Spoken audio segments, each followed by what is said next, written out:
exclusively on ESPN Plus. UFC 313, Saturday. Reigning light heavyweight champion Alex Pereira defends his title against number one contender Magomed Ankalaev, and an explosive lightweight bout between Justin Gaethje and Rafael Fiziev. UFC 313, Saturday at 10 p.m. Eastern. Buy it on ESPNplus.com/PPV. The Session is brought to you by More Beer, home of the all-new innovative Flash Brewing Kits. Go to morebeer.com today and check it out. Brew beer in 10 minutes or less.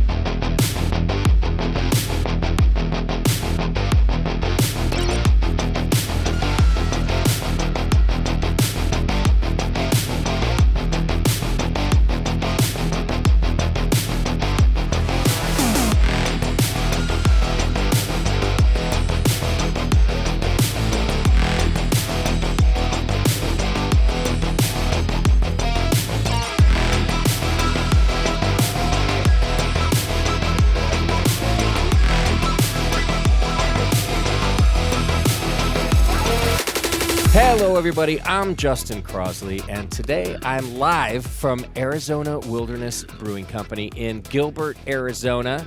I've got a good group of friends with me. I'm on the road. I started in San Diego. As you know, I got to go to Goal Brewing Company and a few others, but Goal was the only show that we did from down there. So just kind of, I'll keep you up to date on the whole trip. But right now, I've made it to Gilbert, Arizona, which is just outside Phoenix. It's a suburb of Phoenix, I believe. And we are tasting some beer with my friends at AZ Wilderness. My co-host today, who has a great reason to be here, is Chris White from White Labs. You told me I was co-host. No, you're you're full guest today. I'll let it happen. Sorry, John. All right. Hello. It's great to be a co-host. Yeah, you're my, and probably for another show next week too. You're my travel co-host, Chris. Well, I'll learn from today. And we're here with Jonathan Buford. Hello. And Pat Ware, the co-founders and owners of Arizona Wilderness Brewing Company. And thanks for having us in your brewery. This is an honor. Thanks for coming. It's I love, I come here every time I'm in Arizona. You come because we have the best Cobb salad. It's literally, okay, not just Cobb salad. You just gave me Wow, the we're best in the salad universe. I've Just ever had. salad. I'm talking of all salads. We had lunch just before the show, Chris, and I was going to compliment them by saying, "Oh, this is like my top 5 salad I've ever had," but I couldn't think of a better salad. So it's the best salad I've ever had. I mean, a grown man looked me in the eyes. I didn't expect to be talking about salad. Yeah, I know. It's a really good salad. So lettuce growing.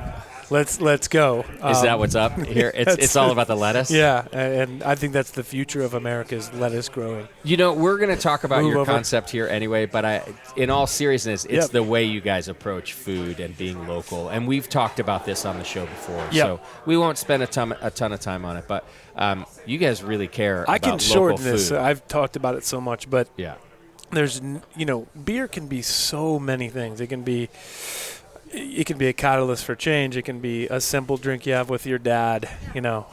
Beer's a lot, but food has to be one thing really fucking good. Yeah.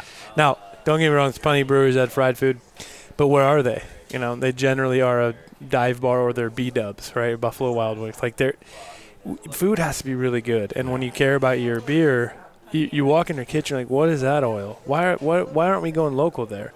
And it just got to be the point where that was as important to me and Pat as our beer. And I think we match, though our beer keeps getting better. We have such good brewers, and our kitchen's like trying to, maneuver and being that good. So, it's a philosophy we believe in. I think it's working for you, and it also works for people my age because I can't just have the fried food every day. Yeah. Now, I will say gallbladder will fall out. Or something, or more. I did have your smash burger yesterday, and it's that not was fried. Absolutely delicious. But today I was like Pat's like, oh, you should try our smash burger. Do you want to hear something funny? I already did. I need a when salad. we started this, if you didn't have a 8-ounce kind of steak house patty on a big fluffy bun, you weren't cool. Right. If you smashed a burger back then, people were like, "Ugh, like this is junk." If I rolled out an 8-ounce patty right now, people would go, why would you ever do that? It's just funny how this has turned. Now smash burgers look like shit, but everyone wants them, and they're good. But it's they just taste good. Yeah, they taste good. They're fatty. They look terrible. They're so delicious. Yes. Yeah. It's not, the definition is not even really understood yet because people are just changing their burger menu to say smash burger. Yep. And some people are actually doing it. Some people are just pressing a little They're bit. pushing, yeah. So this is like hazy IPA Yeah, was yeah. when it first came out. Yeah. Yes. Exactly. We're in this unknown world. Yep. And so I was at a brewery recently, and I said, why, not trying to insult you, but why'd you call this a smash burger? Because it's exactly what you described. Man, Just I want a to juice fill burger. that blank. I want to tell you why. And he said, well, I know what you're saying, but it's selling better when I called it smash. Okay. So, but it's leaving a lot of different things going out there. Yeah. But when you have Let's a not real lie about smash it. burger Yep. that's made a certain way that's actually very hard to make, Right. I think. To It's make much with easier just flavor to make still a in it, juicy yes. Yeah. than a There's smash some burger. cultural resistance in kitchens, though, too. It's Yeah. kind of like telling brewers, hey, now we're going to have a bunch of haze in beer. Yeah. They're like, whoa, whoa, whoa. Mm-hmm. Shouldn't be there. A lot of – because we tried – our first time we did it, when we opened our downtown location, that was our intention. We had went to Asheville and said, smash burger's the thing. Yeah, Let's speaking do of it. Asheville, we Yeah. went there and learned this whole thing. Oh, okay. And Yeah. we came back and told our chef, and we made good sliders. It And was, it yeah, was they like were like really tall, tall, burgers. yeah. Double patty tall. And they were falling Yeah. over. And Yeah, I think that the hard part, when I say it's hard to make, is the timing is completely different. The timing is tricky. quick, in a smash right? burger. Yeah. Super quick. So the you- bun, we're Yeah. going to go deep in this, Jeff. That's all right, go for it. Yeah. You guys are on a time limit, not me. The bun to a burger is the grain to beer. Yeah. The bun is everything. And when I go to a restaurant, brewery specifically, I'm like, can I give some feedback? The bread ruined the experience. It's just yeah. a bun down the road. And every state now has a bun provider, but we happen to have one of the best. And he started the same year. We did Kickstarter. He did Kickstarter. Okay. We're very lucky to have Noble Bakery in our backyard. And that's it's just like when you go to brewery and you see their grain bags in the back, like, cool, you're using the Midwest grain that everyone else is using. There are different options now. Sure. You know. Yeah. How long you guys been open now? 13 years. 13 years. Mm-hmm. Okay. Very nice. Mm-hmm. And it's taken us 13 years to do a collaboration beer together. I We just asked want to point out. Chris. We asked. that- He would. yeah? He would. So he would pull his schedule out. Back then, it was a handheld schedule. Yeah. Because he's so old. And I think he still actually uses a handheld schedule and a Rolodex. Would you like to see one? So the Brewing Network, White Labs, and Arizona Wilderness collaborated on a beer that we stole from another brewery. yeah, I mean, Right? what did Brad make sure we introduced? Because Brad happened to work at that brewery and was like, "Don't let Justin say steal." We were influenced by Whoops, sorry. we Paying you know, homage. paying homage to. I think Jeffers might have been the guy who was a part of this. Remember Jeffers? Yes. From Yeah. Firestone. Yeah. I think he's the one who was a part of this in the beginning. Then Brindleson came later, but don't Yeah. quote me, Matt. Sorry. Yeah. Yeah. But long story short, they killed this beer, yeah. and I'm still mad about it. And so this is how it started. I was planning a trip to Arizona, if I'm honest, to go watch baseball for a month. But I figure while I'm at it, there's some great breweries there, and I always start at Arizona Wilderness. I let Jonathan know this a year ago, and he's like, well, why don't we do some collabs while you're at it? We brought Chris White into the fold, but Jonathan's like, you know, what do you think about a Pale 31 clone? We're just both fans of the beer. We're fans of Firestone. And then, like you just said, those fuckers killed that beer. Anyway, they killed a perfectly good pale ale so long ago, and they knew that it broke my heart. Yeah, I saw David cry in public over this topic once, and I was like, "Well, you're Over the owner. my sadness. You're the owner." And then now that people tell me the same thing, I'm like, "Yeah, revenue. Yeah, people didn't buy it." Like, I'm now in that position to say those things. Yeah, right. I'm such a schmuck now. But, you know, pale ales are coming back, especially, and this is like, even though this was years ago that they made Pale 31, it's a West Coast pale ale that still stands up today. Like the style stands up today, which is a dry, hop-forward, even a little danky style pale ale, that's my ideal style because I just don't always want a 7% IPA. I don't buy into the session IPA bullshit because there's not enough body there. I heard 4 or 5 episodes where he talked about how much he loves session, but that's okay. Yeah, probably did. I never have. So I could tell you why later. But a nice pale ale like this, right? So, also coincidentally, your new head of brewing operations is Not head brewer. Not head brewer. He's You missed that conversation. We don't operations. offend. Head brewer is a term. It's head of operations now is the way Brad. you bring That's the someone title in. I use too at my lab. So. Yeah. happens to come out Head of of yeast always sounds Aren't you weird. just whitey? yeah. Now he's just Well, yeah. no, I have somebody called head of operations. You do, yeah. Yeah, that's Kara. But you still keep president. Yes. Yeah. That's for now. Do you have a picture of yourself with a crown on? Sorry, that's a different president. Yeah. So the head brewer No, came from you'd have to do Firestone. something there. Just another coincidence. And so when I assume Jonathan brought up this idea, he's like, yeah, I think, why don't we do our take on that? So what we have here is a collaboration beer between Brewing Network, Arizona Wilderness, and White Labs called Pale 48, of course, named after your state. We had a brewer this morning who just did the math and said, "Oh, Pale 30, they were the 31st state." It was a wonderful, so we're the 48th state. We did our best to stay out of America until the end. But, yeah, I mean, who didn't, if you're from our generation, who didn't go to Paso and fall in love? Yeah. Especially when the brewery was, I remember it was 30,000 barrels. Right. And they were going to double. Remember they kept doubling their brew house? Yes. Putting the same one in? Yes, in the same spot, yeah. And Matt would look at me like, it's just a blend of, it's just a couple beers. It's not that special. And you're like, no, it is. It's part of why they killed it, is that it is a blend of two different beers. So they had to make sure that their Union Jack was in a fermenter being finished and then brew this Pale 31 so they could blend the two together. I don't think that's proprietary. The beer doesn't exist anymore, so I don't care. Right? So anyhow, it was not only expensive but difficult to brew. Right. But the thing won every award on the planet for like 2 years running. And then they had a sister version of it that they sold to Trader Joe's. That if Pale 31 won the gold medal, the Mission Street Pale Ale. Oh, which I was- thought that was stale 31 at Trader Joe's. Because that's It would- all yeah, warm that's- stored, right?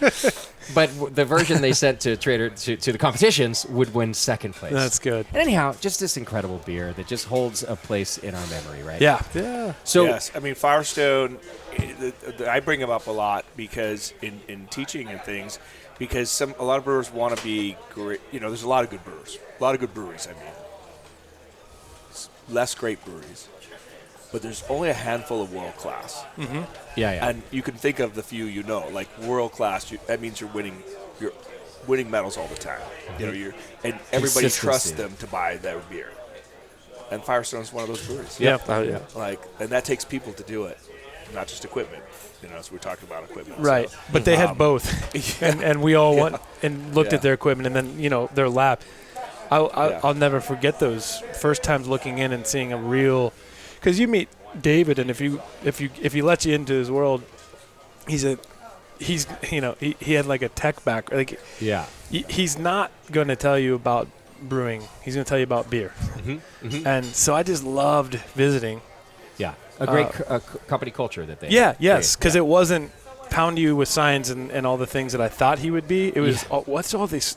But then you go and meet Matt, and you go out drinking with Matt. Yeah. The next day you'll see the lab. You realize that it's everything.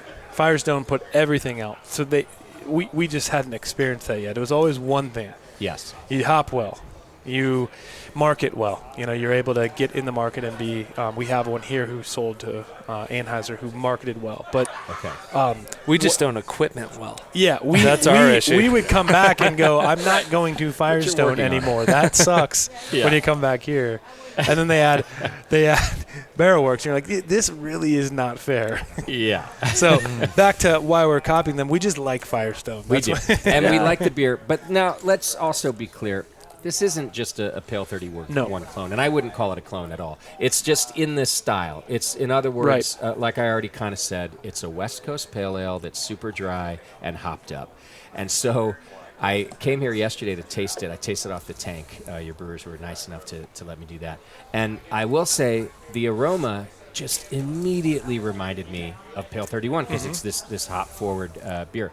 But it's not even the same hops. right? Like you guys use Kush and something else. We're going to talk to the brewers in the next segment too to get all the super. I think Brad details. needed it to be a little bit different. He did. Yeah. I think you're right. Even if it smells and tastes similar. It did smell. And when I was tasting it with him, and I was like, dude, it smells like Pale 31, and he immediately was like, it's not the same hops, bro. Yeah. Well, he was. He wanted to make sure that they didn't think that he went into their recipe book and took the exact. Which he didn't. Recipe. And now we're gonna go win gold. That's the. They're so big. Well, so can great. I compliment you on the terminology we're using here? Because one of my pet peeves is the word "same," and no one's used it here, but consumers do sometimes. Oh, that IPA is the same. Oh, that's the same as Sierra Nevada, or that's the same. And Jonathan, you alluded to it already with the buns being different. You know, that is why is there so many pizza places? Why are there so many breweries? And I think we should celebrate that it's not the same, and be careful not using that word. That nobody did here, but I just hear it being used a lot. Sure. And I think talking about the uniqueness, even if it was the same hops, this is not going to be the same beer. Yeah. It's different equipment, a different brewer, different timing, different water, different, and just like agriculture is different. And I think that's to be celebrated. And just like that. So I just want to compliment this conversation and also just talk to maybe some listeners that, you know, when you hear the word same, that's a red flag for, and that's not true. It's just never. Yeah. Yeah. You know, Well, It's definitely not the same equipment. No. Well, and I mean, when you talk very about we like looked for a button to agriculture, push. There was no buttons to push. I don't think anyone can make the same beer as us because we only use grain from here. Yeah, I don't You know know? if you know Yeah, our yeah. story, but the Nature Conservancy approaches us in 2017 and says, "Hey, we'd like to switch. You know, obviously we're in the desert, and the major arteries are getting sucked down, not just because of drought, but farming is a big part of it. Farmers are taking 68% of the state's water, Okay. not houses, farming. Yeah. So if we can switch farms from alfalfa, cotton, and corn, which is a catastrophe because a lot of them don't even stay in America. So Okay. we're growing things for out-of-state use, Even out of country. out-of-country use. Yeah. So and that's a whole other podcast, but we look down this list that the Nature Conservancy provides, and we're like, well, barley, the problem is, you know, Blacklands was because of Jester King. We were friends with Blacklands, and we said, I don't know if that's good for the environment to drive it there and back, but we did once to see if it worked. The farmer was a little off in protein in the grain, but it was a good start. And then this guy named Chip Norton, who comes in and says, I think I can get a malt house going an hour north of here by the farm. Yeah, everyone says that. I don't know how many times you've heard these things, but I would trust a guy called Chip Norton. He Chip- sounds like a farmer. With a Sam Elliott draw, yeah. Sam Elliott, you close your eyes and it's like, well, boys. and so, like, not, you only, got to trust him. not only does he do it, this is 78. He's 78. He's the monster for 4 years, well after retirement. Wow. It was shit at first. Okay. We had to. And you were brewing with it? Yeah. Oh, yeah. Okay. Yeah, move. we're on the board. We helped this thing going. Like we said, we're not smart guys. But it was why Wilderness started. We did not start this to be the best beer in the world. We started this to make Arizona a better place. So the grain is grown where alfalfa used to grow. And it went from 52% efficiency to 61 to, like, we eventually get in the 70s, and we worked with it. It was so humbling to work with the farmer than the maltster to then provide the yeast this food. And so what you're tasting here not only can't be replicated, but I would say every brewery should be looking at a model that makes their state better. If you're in Minnesota and water's not the issue, I can tell you glyphosate's the issue in Minnesota. Farms are so I think that why that beer is ours, and why our Firestones is Firestones. We literally worked with the farmer on the malt, and so same would be so far from the correct term that we were inspired by something. You know, Rick Rubin's podcast would talk about music getting inspired. It's rock and roll with a guitar and drums, but it's a different song. Sure. And then to finalize this whole thing, company culture was overlooked for a few years. Company culture matters. So our brewer's culture is in that glass. Yeah. We did not open a recipe book and make magic happen, skipping the process of human beings taking that grain. And that, I don't think was talked about in the beginning of craft beer, that when I came on the 08 years, it wasn't something we talked about. Now I go, man, when you go to a brewery, I'd almost rather meet the brewers first than judge you by your beer. Like, do they have access to a good culture back there? Then the beer gets better when you taste it, when you realize this is a cool place to be. Everyone's happy. Oh, yeah. So I've said that on this very show that the beer is always better when I'm talking to you guys or whoever the brewer is. Yeah. And like sometimes, a year later I'll go back to somebody's brewery and I'll be like, oh, man, it wasn't that good. But when you... We've had side conversations because I've heard Justin on air on breweries I know aren't good, and he's like raving about it. He goes, well, it was early. It was early. No, it was 2012. Yeah, absolutely. Yeah. Well, the beer came out great. It's exactly what I was hoping for. And then because I knew that Chris was going to be joining me on this trip, I wanted to get White Labs involved as well. So what yeast did we end up sending for this? WP007, which was previously called dry English ale yeast. Dry English, okay. But we changed it to crisp English ale yeast because now we're drying some of our strains, so it looked weird to have something called dry English, but it was liquid yeast. So, especially at our tap rooms where we use our yeast strains. Okay, And this then- wasn't a smashburger technique where it just sounded better. Right. No, we just literally said, what should, Neva said, okay, let's call it crisp, and we said, okay, let's call it crisp. But you sent dry yeast, I thought. Did you send liquid yeast or dry It's yeast? liquid yeast. Oh, you sent this, liquid, okay. Yeah. Exactly. So that's the confusion. Yes, This strain yes. we don't dry. Yeah. So it is liquid yeast. Okay. They only crisp it. Yeah. They- We crisped it You up. have to run it through the Oh, crisper. I can see. Yeah, I have Yeah. one of those. You get it Yeah. at Bed Bath & Beyond. It's a crisper. Yeah. Yeah. Is it like an air fryer? But yeah, exactly. But you guys, the other reason I was clarifying is that I do know that Brad does like to use dry yeast here. So, and you guys, since White Labs is now providing that, I just did want to make sure that that this was a liquid pitch.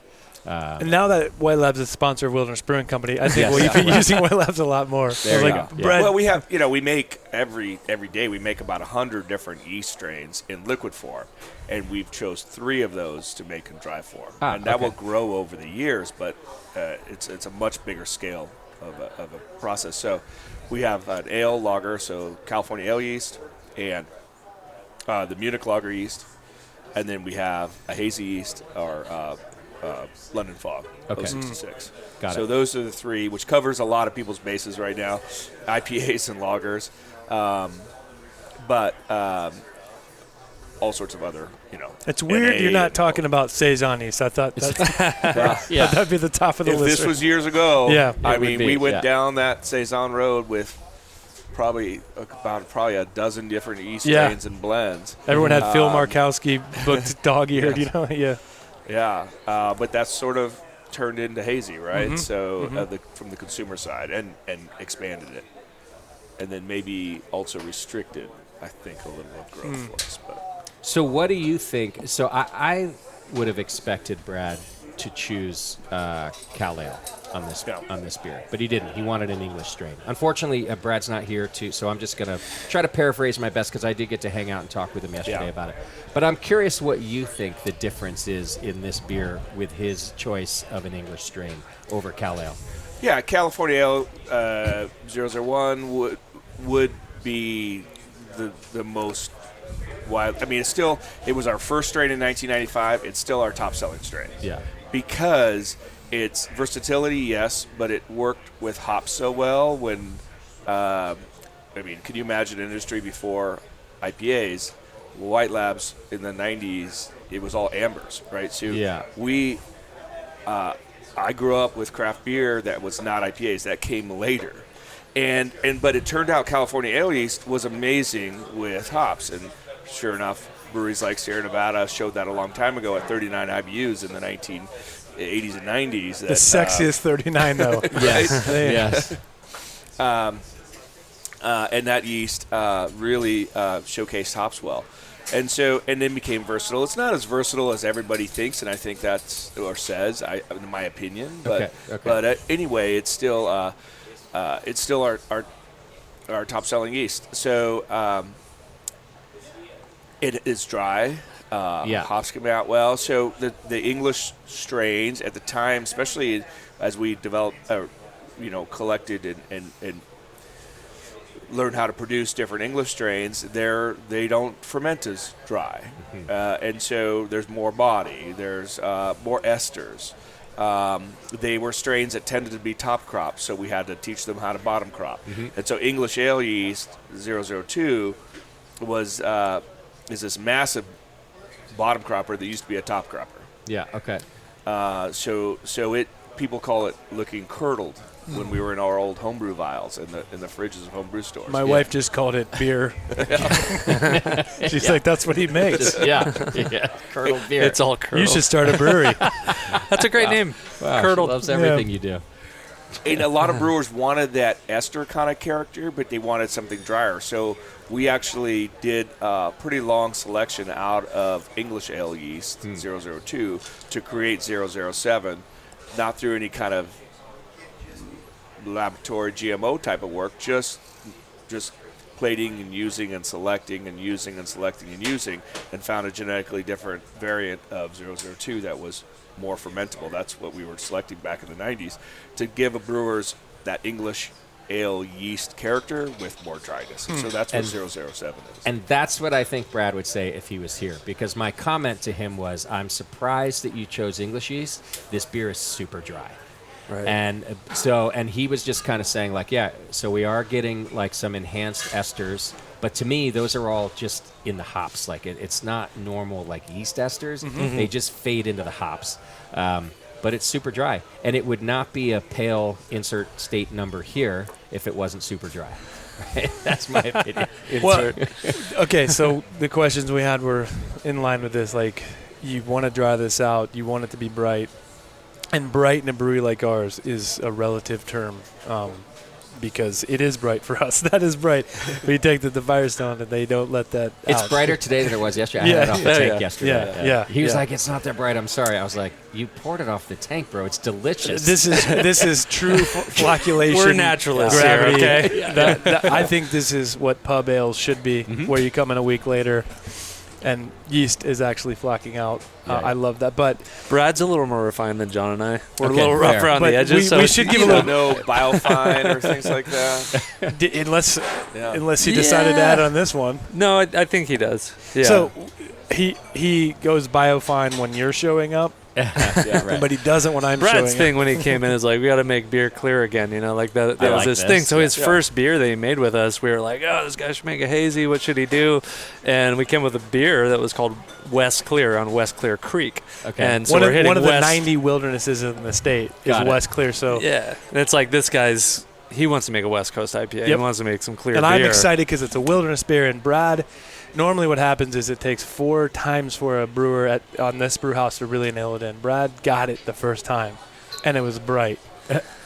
Yeah. And we're you going, know, Nailed it. throw someone, Yeah, you're like, throw them a pitch in their zone, and Yes. they can hit it. Yeah. that's right. Yeah, and when, Which we need to talk about that beer later. Okay. The RBI RBI lager. lager, yeah. But when we were Yes. brewing and we were listening to you talk, what I finally remember is we all had read John Palmer's book, right, How to Brew. But I remember there were 2 yeast, really, truly, 007 and Cal Ale. Yeah. And when you'd make a switch to 007, you better know what the fuck you're doing. I just remember that being a big thing in homebrewing days. Like, you're going to go over there, you're going to get some weird stuff. So when he decided that, I was like, tell me more. He's like, if you get it where we want it at the right, it's not homebrew. We have skilled people who can dial in a temperature. Yeah. But if you get it just right, it's an ester that I miss, and I haven't got in our beer here yet. Okay. So what I've learned is, again, we're just building a culture. I've learned that he had the freedom to make this decision, and it was the right one, and I get to look good. That's what I've learned. Yes. No, but It took you 13 But years. honestly, it's pretty humbling to be like, it's funny. That was a thing in my mind, and he's like, I'm now the professional. Let me do this for you guys. But And that's what you want. That's what you yeah, hire for. yeah. Mhm. In the beginning, it was just like we had to be the smartest people in the room, and Yeah. you But remember we those days? Well, and No. Pat, you started as the brewer, didn't you? When I you did, guys- yeah. Yeah. Okay. Yeah, I was employee number 1. I was John's doppelganger. That's how he Yeah. found me. I had to talk him in like a plethora of lies of what's going to happen. Yeah. Like, we'll pay you. That was a lie. I mean, they kind of came true. Yeah. You know? I did a picture so I can remember. Yes. Yeah. We had a famous operating agreement that we hand wrote. I think it was in crayon, maybe. That was very Beatles of you. On a Yes. napkin. Yeah. But manager year 3 goes, hey, I found this document where it says Pat will get 20% of the brewery based on this handshake agreement. And I was like, oh, that was a joke. I'll come pick that up. I'll be right there. Yeah. I think it's a joke, though. Like, obviously, I'm pretty sure that Pat's 20% is the broken kettle. That's the 20% of the That's what I brewery get. right there. Yeah. There you go. But to round about this talk, like, it's kind of funny how all of these years later, we're back talking about things that I really remember. And I'm sure you've learned a lot about marketing and learned a lot about, because you get into science, but the brewer is who you're marketing to. And the brewer, when he gets it, makes the best beer. And I think a lot of breweries didn't get yeast. I really think we'd go to breweries, they'd read, we just like breweries, there was how many yeast labs opened up, and you're getting to know these dudes and girls. Well, we who are went off coming the in. rails with yeast We quite a have bit. yeast labs We were coming doing in. Kvike strains, and we were just experimenting. Yeah. But it was uncontrolled. We just at didn't know times. how to use yeast. Across. Even though I listened to you a lot, read stuff you wrote, I thought I knew how to use yeast, pitching rates. No, you actually, if you want an ester profile, you actually have to treat it this way. Yeah. I know that all sounds obvious, but it's good to be back Sure. where yeast is in control again. Yeah. And we're working on those. That And wavelength. we've split our brewery out into 2 ideologies. So you have your mixed culture side. Nick, he brewed here on the clean side, then he went to Fair Isle, and then he came back, and then he revamped that program. And so all of that happens over there. There's a lot of like experimentation and all the weird things that we would do, and the spontaneous cool ships out in the wilderness, right? And we're getting unknown yeast strains. And then you have the Brad side that is very quantified. It's exactly what this is, where it needs to be. And it's 2 different worlds. Sure. And those being split out was really key for us, because we had them all in one house at one point. Mm-hmm. Yeah. So you had this kind of divergent. These we things had are going old different barrels ways. from Vinny that Vinny marked X on because they were acetobacter growing. Acetic, yeah. We thought it was still cool enough to start our barrel program with a Vinny barrel. Yeah, why not? But And guess what happened? You will never guess acetobacter. yeah. well, there's another beer in our glass that I think is actually a good yeast topic. I think, anyway. I just did a whole non-alcoholic beer show, and we didn't really talk about yeast. And I have a feeling that there's just some special yeast magic that has to happen. So you guys have been making non-alcoholic beer for at least a couple years now. I battled with some alcohol issues, and we had I had to step away. Before COVID, I didn't know, but long story short, it's still a community I love, but I was abusing it. It wasn't going to stop. Okay, yeah. And so our head brewer at the time, she was like, I really, really would like to put this NA out, but we don't have, to get a separator, everyone understands how ethanol, long story short, ethanol goes one way, and NA beer comes out the other. Just very simplified. I see. Okay. So we're looking at this $100,000 piece of equipment in the middle of COVID, and we needed a canning line. That's what made the money then, not a separator. Couldn't do both. Yeah. PPP all those things weren't there yet, so we went with the canning line, and because of that, we decided to work with a yeast that Pat knows a little better than I. But it's raw, and I have a lot of the beer. Athletic, obviously, everyone knows that by now. I have a lot of them. What we provide is a non-oxidized version. I don't care what you tell me, unless you're Heineken Zero, it's oxidized. Okay. It's even the best highly serrated ones, I'm like, there's cardboard back there. So we're more raw. I don't think we're going to be as oxidized, but I think we have a lot of yeast in solution. Okay. We don't pasteurize, so that's I think what he's referring to. What's this beer in front of us? Arizona. Arizona. Arizona. NA. IPA? You said IPA? Yeah. IPA. It comes off more like a pale ale. Agreed. I think it's like our first rendition into NA, and it's kind of stuck as like, good light drinking, like NA option. Yeah. That we keep year round. Yeah, my understanding, it hits a little things like Malta Trios maybe. It hits it's a a little of maltose that. negative strain, and we've had issues. We've dumped many batches Yeah, of NA. We're not Yeah. great. We're not perfect at this. Unfortunately, we're the best in Arizona, according to a lot of people. Not myself. This is a nice beer. When I say unfortunately, it has a lot of room for growth. And other breweries, the way they're attempting it, I just don't see the effort. Yeah. Okay. And so you know, it's the afterthought because they're supposed to carry one. and it's not their fault. It's Yeah. it's an NA beer in an Yeah. alcohol world. So Yes, and that back to culture. This is kind of like the smash burger topic. Yeah. The brewers don't drink these, Okay. Yeah. so they aren't as invested in this. right. They kind of go, "Boss, try this." Yeah. Well, if I don't didn't drink have this that thing. issue, Ashley wouldn't have been as excited, and he wouldn't.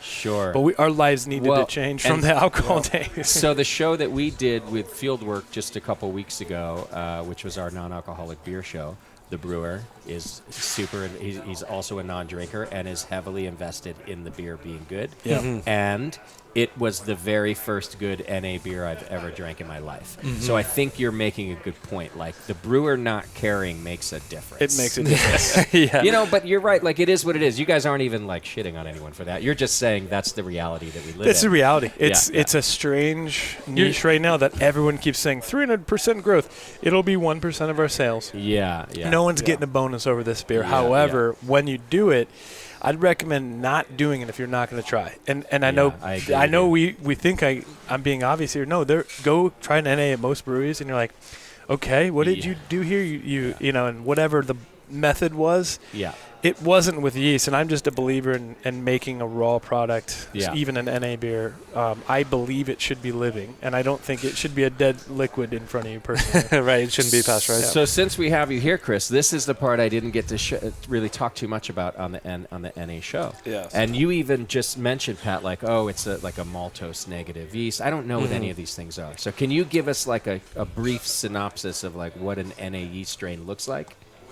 Yes. Well, I'd also say, I got a lot. I love the topic too. And it's probably the number one thing I get to asked about to talk about right now. So Oh, much right. so, I'm like, oh gosh, Okay. another NA request. Yeah. But because it's going to stay a small part of the market, but it's a super interesting part. It's hard to make. And I also had, my brother Mike White. A lot of listeners know him. People know he works at White Labs. He started doing NA, and he spent 2 years exclusively on NA. So I have it in my fridge. I drink NA with him all the time, and I never had really delved into tasting it until Mike made a decision to go NA, and he's just come back to some craft beers recently, and feels a lot better. So. I tried almost all of them, and it was great too because White Labs was getting into making yeast strains for NA and maltose negative. So it's been a fun journey, and we sell Athletic and Sierra Nevada at White Labs, our tasting rooms. Even though we're making the cultures, we're not making the NA beers because there's a specialty to it.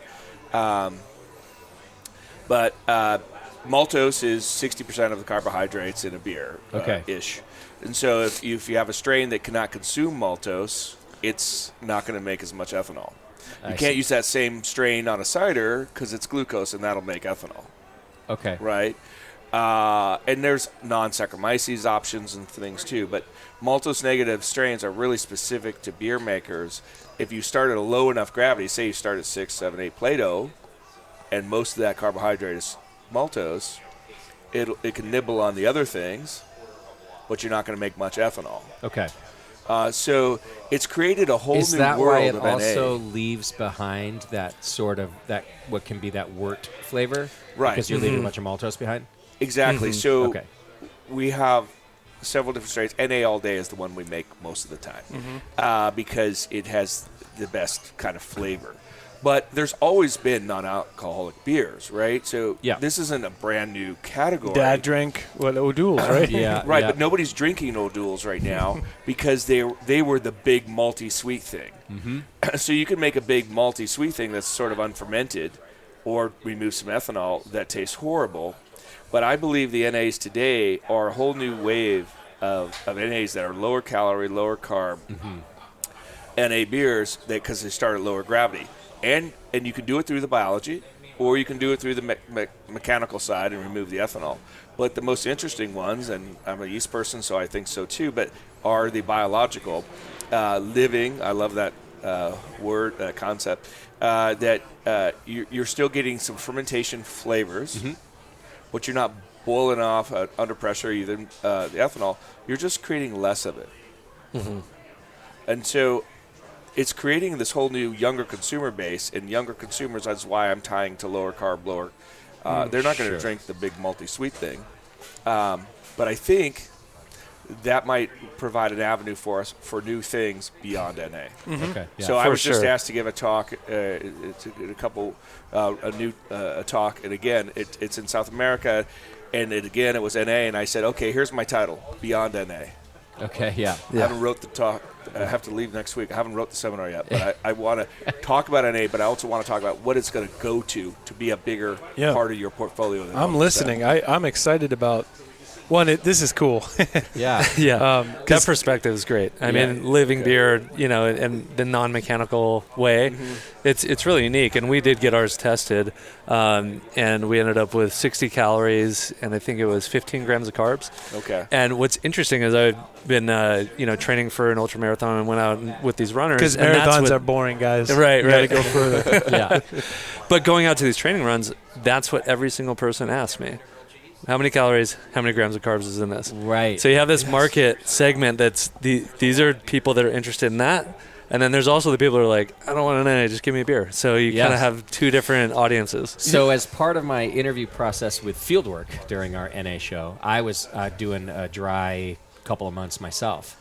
And what I was commenting was that not only do I generally not like the flavor of NA beers until I had his, but I'm like, why, if I'm going to not drink, why am I going to drink some calories?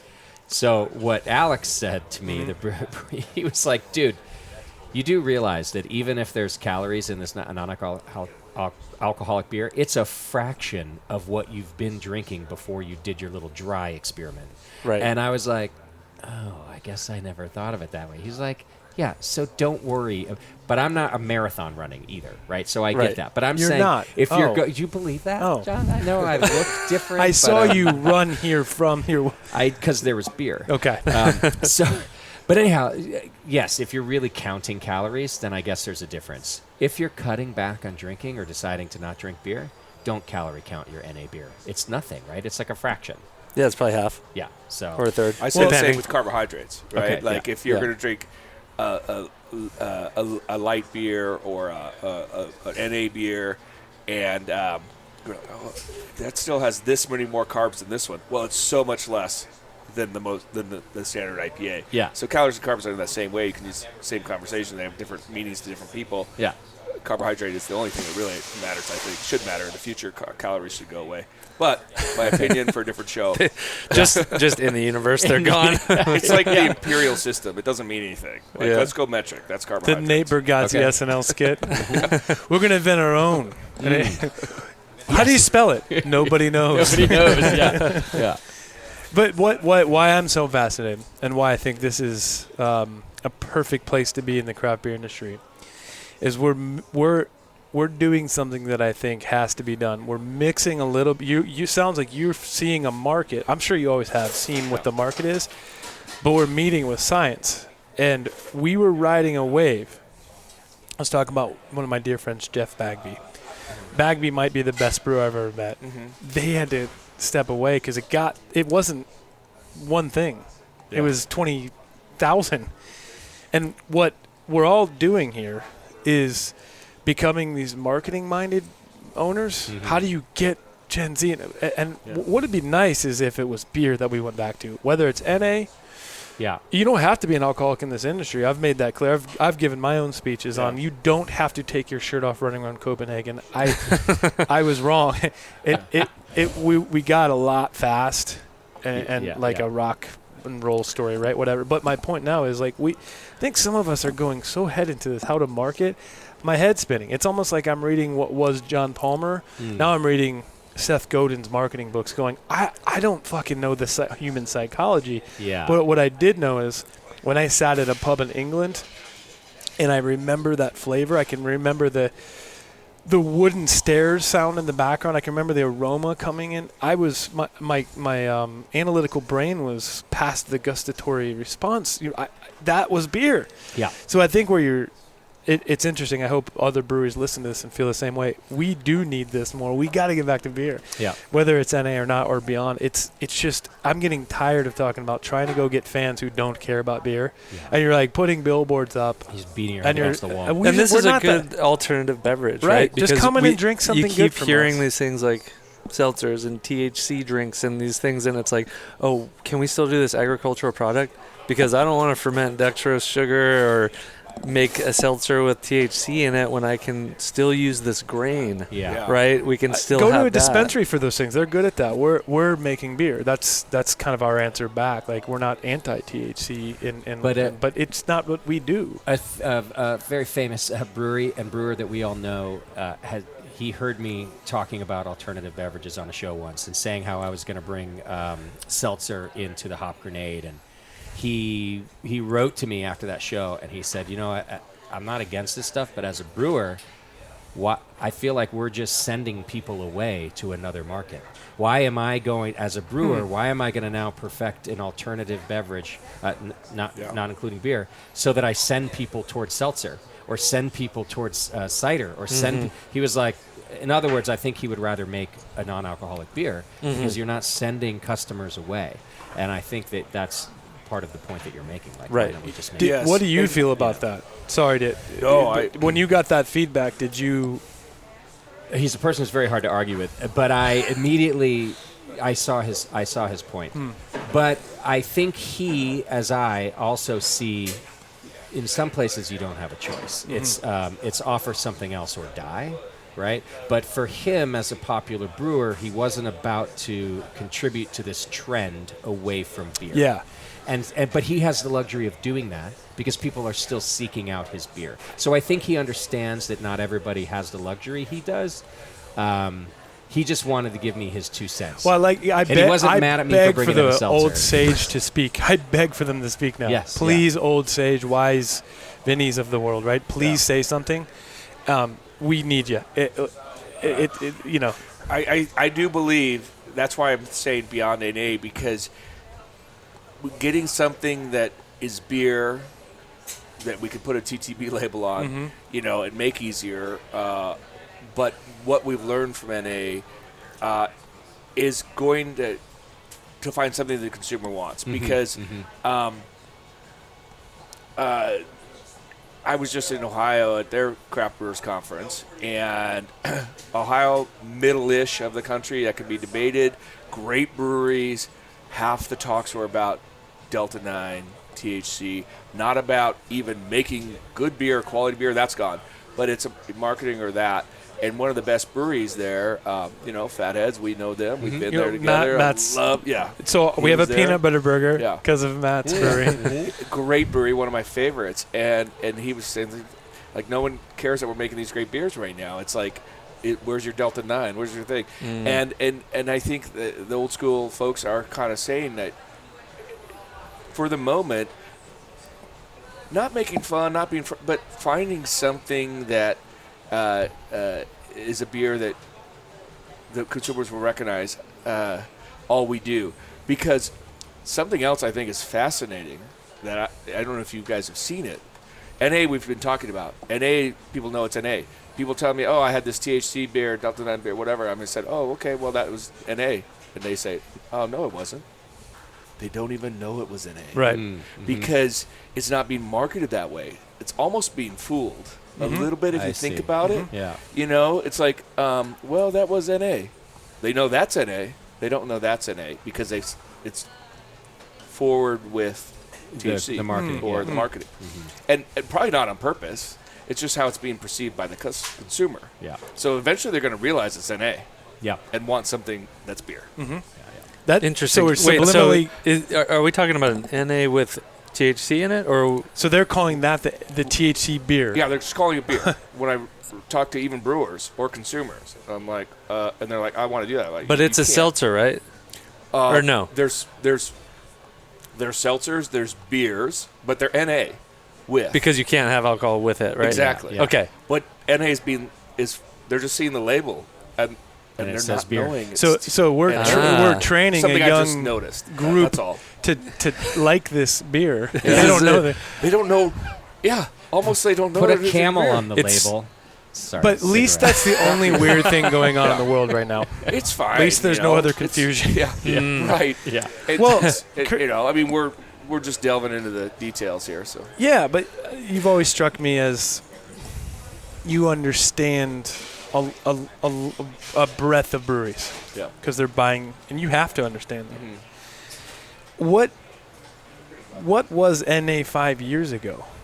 Why didn't we hear about this? You know, I think it was traditionally made for alcoholics. Really, I mean, Okay. to be honest, you know, it was something dive bars had. So when the new wave of NA beers came out, and my brother started drinking NA beers, he would find the best selection of NA at dive bars, and that's where we kind of put together. Oh, they've always sold NA beers, Right. but you know, if we went to just a normal bar, they'd only have Heineken 00 or something. Yeah. You know, it's like, okay, we're something else. But then at a dive bar, they'd have the Coors Zero, the Bud Zero, the this. Yeah. So I think it just, I think it's a post-pandemic thing where we went through a global health crisis, and people are looking at beer as unhealthy or trying to find a more healthy way to live. And NA is satisfying that for some people that were looking for something more healthy. So they're going NA or they're drinking high alcohol spirits. You know, but like it's not beer still, so it's Right. got to be We're more healthy. schizophrenic. Well, Alex's comment from Fieldwork was his biggest surprise about their NA beer was that it wasn't just alcoholics. Yeah, it's it was not people anymore. out, and they might have 2 IPAs and then switch to an NA because they still Yeah. want to stay out and have a beer. And he was like, That's why "I we sell a never lot of would've it." Thought that. Yeah. That's Okay. the whole new It's wave. It's young 2 or 3 people. beers and then NA to Switch. follow. I've been so that's sort of interesting. I don't think we're there yet because I don't think the quality of NA is good enough to go from a beer to an NA. I've been saying that for a couple of years. Like, because when I've done personally NA, I'll do it all day. I'll do it a couple of weeks, but it's been hard to go back and forth. And I was doing that today, and that worked really well with yours. Yep. And I think that's where I want NA to get to have 1 or 2 and then have an NA. Yeah. And it's not a Well, I flavor appreciate jump, that. I think is what you're saying, right? That the flavor shock is not so drastic. And younger people don't have that flavor shock. Yeah, yeah. When I ask people why they're drinking NA, as I was trying to figure this out too, it's like they'd say, "Oh, it tastes like tea." Like, well, I was hoping it would taste like beer. Right. A younger person without a beer palate, younger, I mean 21, Hope you know, it and tastes like whatever, 21, 25-year-old, is it was always coming back to tea. Yeah, yeah. But I was like, well, I kind of want it to taste like beer, and I think because that's what I want in an NA. Yeah, for sure. Well, all the beer's delicious. I'm going to get to Thank try you. more and talk about more with your brewers. I know that you guys got to get going, but I wanted to say well done on the NA and keep it up. It's going to keep getting better, right? Thanks to Jonathan's efforts, probably. Like Well, more tasting, more Thank like you, let's. thank you to Arizona Welsh Brewers Yeah, for receiving an idea and turning it into something. Like There we go, got to give yeah. a lot of people credit. And Yeah. when a product comes out, it's a whole team, Yes. and this is a whole team. And then, at least in my heart, more importantly, thank you for Pale 48. Pale Because just getting to hearken back to, and you know what? We're going to have to inspect your vehicle. We did see some theft. Yeah, it's we're a probably little worried. fair. I hope this maybe becomes a year-round for you guys. I don't know what you're thinking, but this is a wonderful pale ale Yeah, that I think, we think so. despite what Firestone told you, you can sell. So David sent me a middle finger emoji, but did, I think he meant thumbs up. Oh, right. No, thank you for that. It's And delicious. You guys killed it. to get really a little nice. sentimental, you know, I mean this. We're here for a short time, and we're all here to connect to each other. Beer was always meant just for that. You can't convince me of otherwise. And why I abused it was because I didn't know what the fuck I was doing. Back in the test of that, we got named Best New Brewery by Rate Beer, which isn't even around anymore. Yeah. We didn't know what we were doing, and so let's get back to beer being in the conversation. I think young brewers should hear this. It's okay if you don't even drink. It's okay. You know, you probably should enjoy craft beer, but it's okay if you don't go head over heels into it like we did. Right. Yeah. What's the one place in San Diego, the Churchills? Like I remember going there and had to try everything, and slept in the parking lot, got up, and you remember those days. Got up and went at it again. Tornado. Yeah. Dave Keene and I, anyways. It doesn't have to be that My way. point is, let's get it back into the conversation piece. That's our goal here. We're not going to sell as much, meaning we're not going to be going from 3,000 to 10 to 30, but we might go 3,000 to 3,100.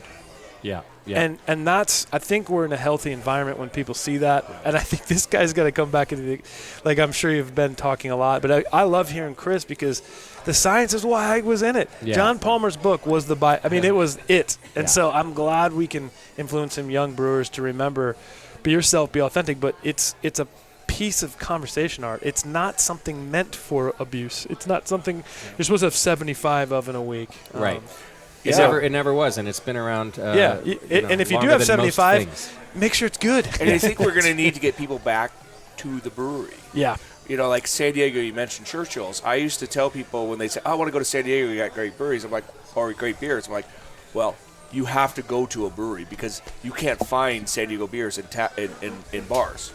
And then 2008 hit, and then every bar had local beers. Right. But it's coming back to that, where you have to go to O'Brien's or somewhere, or to the brewery. There's a few to find the beers. But people aren't going to the breweries right now. But we want to get them to the brewery. We need the experience of not just high alcohol. We need the low alcohol. Seltzer's not going to bring them back. Right. Okay, you got to have some. Okay, maybe, we can make them great. Seltzer is the but that might not scooter pull of the people back to the brewery. Yes. Yeah. They can find that at the Anywhere.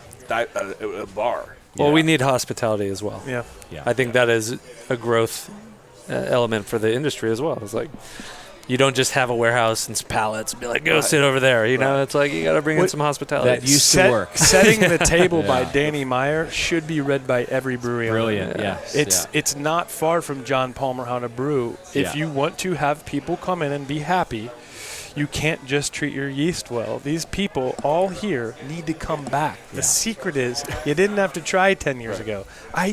We made more mistakes we made as many mistakes as anyone. Yeah. I'm sure you've made many. And you're like, we were putting out the worst everything, and people just loved it because it was new. Well, now you have to think about if people don't like Pale 48, you can't keep making it. And we were doing that. Well, they're idiots for one. But secondly, you can't keep making it. We are going to tell them that. This is an IPA town, man. Oh, and to finish, by the way, you brought Fieldworks. up Seth Godin and Danny on this podcast, Yeah. and I can tell, I see why your changes are working so much. You're reading the right things. We are taking some time to listen to good feedback. Yeah. Fieldwork, any young brewer listening to this, go steal everything they're doing. It's smart. Yep. And we went in there and we're like, just slow clap because They're nice people. They know They have how a to great control product. their operations. Yeah. And you go to a bad brewery and they don't know how to control their outreached operations. Yeah. And so we're in here. I can tell you every bartender's name. I can tell you when that tank was put in, why these tables are. Those things are important to craft beer right now. To know what you're doing is to know your people. And Fieldworks was like, okay, they are literally centralizing everything in each building. Yep. And every time you go to one, you're getting a piece of Fieldworks. That's smarter than go to every gas station and get good beer. Mm-hmm. Well, there's good beer all over now. Yeah. There's not good service all over. So, you brought them up. I just wanted to. Hospitality. No, they're a great example. I say the same thing, by the way. I say if you want to listen, if you want to learn from Maui Brewing Company, who is going into the seltzer, but also NA. Learn from Fieldwork. Guys, I would say learn from you because your model thinking about hospitality and food and how it relates to local food, not just local. You guys don't say the word local like it's you guys have a specific, and so these are things that in the times when our growth is not in the 30% range anymore, these are the things that matter. It's the little tweaks. Thanks for adding all that because Arizona needs better businesses. We cannot all move here and just expect to have resources. So if you're, again, young brewer, I'm aiming at that 21 to 25-year-old who wants to get in this industry. Yeah. Ask questions of the brewery you're going to work for. Who is your provider? If Chris isn't your yeast provider, which I have a feeling we're going to get a lot more White Labs yeast after this, you should have people who care about their customers. I can tell Chris cares about breweries getting good yeast, and that's something that we are starting to really emphasize. We should be good to our farmer. Our hop farmers, Crosby Hop Farms, I love those and guys. places like that, CLS and things like that. Billy Goat Hop Yeah. Farms. Nice. We learned that was there the whole time, but we were in Copenhagen partying or whatever it may be. So we're going, okay, look at the details. Be the business owner who looks at the details. And Gotta shout out Roy Farms too. Roy Farms up in Yakima. These are people who we call, they're not local, but Roy grows blueberries, and so we'll buy blueberries out of Arizona, and they're better for the soil. They don't take as much water from Arizona. They should be grown up there, not here. Right. So these are all just the details that I think we were missing while we were having the time of our lives, and now we're hearing these details going, this is still hard. It's still really hard. There's really bad days still, but your employees get it. They're not like here to serve your needs anymore as the owners. It's the brand. So now the time of your lives is a statement about longevity, like your lives. Yeah. Not the time of your lives at life at The this moment. Yeah. It's yeah. so- I had a so, good yeah. time. Yeah.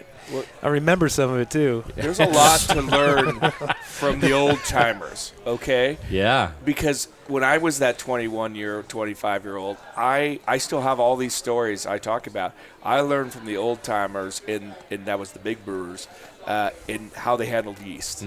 And now we do. We grow yeast differently and harvest yeast differently than other people, but it's more like what it used to be like, and with a lot of care. And I learned a lot from them. And so we just had our 30th collab brew in San Diego on Friday. 30th year, we invited as many as the brewers that could come.